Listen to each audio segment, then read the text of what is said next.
ఒక్కసారి కొమ్మూరి గోల్డ్ కి కాల్ చేయండి. తాకట్లో ఉన్న మీ బంగారాన్ని విడిపించి మార్కెట్ ప్రైస్ కి వాళ్ళు కొనుక్కుని మిగతా డబ్బులు మీకు ఇచ్చేస్తారు. గురుగారు, ఈ ఏడాది ధనిష్ట నక్షత్రం వారికి ఎలా ఉండబోతుంది అంటారు? అయితే ఇక్కడ ధనిష్ట నక్షత్రంలోకి వచ్చేప్పటికి ఏంటంటే 1-2 పాదాలేమో మకర రాశిలో పడతాయి, 3-4 పాదాలేమో కుంభరాశిలో పడతాయి.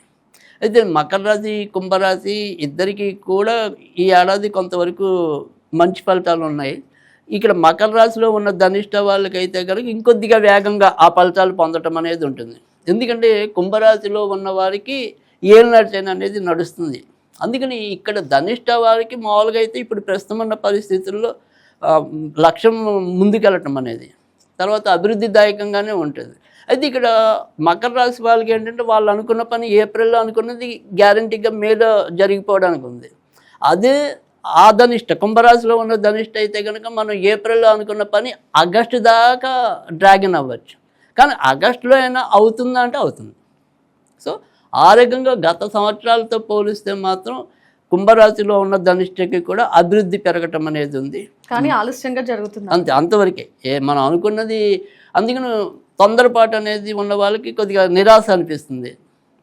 అలా కాకుండా ఏమంటాం నిదానంగా వెళ్దాం అనుకున్న వాళ్ళకి అంత బాధ అనిపించదు. ఖచ్చితంగా వారి వారి యొక్క లక్ష్యాలు పొందటం అనేది అయితే ఉంటుంది. కనుక ఆ రకంగా ధనిష్ట నక్షత్రం వారికి ఆర్థికంగా అభివృద్ధి అనేది ఒకటి, తర్వాత వారు చేసే వృత్తి ఉద్యోగాల్లో అభివృద్ధి అనేది ఒకటి, తర్వాత రుణ బాధలు ఏమైనా ఉంటే కూడా అవి కూడా కొంతవరకు తగ్గే పరిస్థితులు, లేదా వాటిని మనం ఎన్నాళ్ళ నుంచో తీర్చాలనుకున్నా కూడా మనం ఆ రకంగా ముందుకెళ్ళలేకపోతే ఇప్పుడు అది కొంతవరకు తీర్చగలగటం.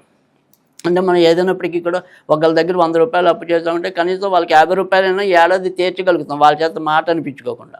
సో ఆ రకంగా కొంత ముందుకెళ్ళటం అనేది అయితే కనుక ధనిష్ట నక్షత్రం వారికి కనపడుతుంది. అయితే ఇక్కడ కుంభరాశిలో ఉన్న ధనిష్ట, మకర రాశిలో ఉన్న ధనిష్ట, మకర రాశిలో ఉన్న ధనిష్ట వాళ్ళు ఏంటంటే కొద్దిగా వీళ్ళకి కూడా మూర్ఖం అనేది ఉంటుంది, అంటే మొండి పట్టుదల. ఆ రకమైన మొండి పట్టుదలని కొంతవరకు తగ్గించుకున్నట్టయితే కనుక ఇంకొద్దిగా మంచి ఫలితాలు రావడానికి అవకాశం ఉంటుంది. ఇక పెళ్ళిళ్ళు కావాల్సిన వాళ్ళు ఎవరైనా సరే ఈ 2 జాతకాల్లో ఉన్నప్పుడు, అంటే కుంభరాశిలో ధనిష్టం ఉన్నవాళ్ళు, మకర రాశి వాళ్ళకేమో ఖచ్చితంగా జూన్ తర్వాత వివాహ యోగ్యత అనేది ఉంటుంది. అదే కుంభరాశి వాళ్ళకైతే కనుక జూన్లోపే ఎక్కువ యోగ్యత రావటం అనేది ఉంటుంది. కనుక వివాహం కావాలి అనుకున్న వాళ్ళు ఆ రకంగా ప్రణాళిక వేసుకున్నట్టయితే కనుక మంచి జరగడానికి అయితే ఉంటుంది. ఇక భార్యాభర్తల మధ్య మనం కనుక సఖ్యత అనేది పరిశీలించినట్టయితే కనుక మకర రాశి వాళ్ళు జూన్ తర్వాత నుంచి భార్యాభర్తల మధ్య కొంత విభేదాలు రావడానికి కానీ, లేదా ఇద్దరు అనుకోకుండా కొంత వేరువేరుగా ఉండవలసిన పరిస్థితులు కానీ కలగచ్చు.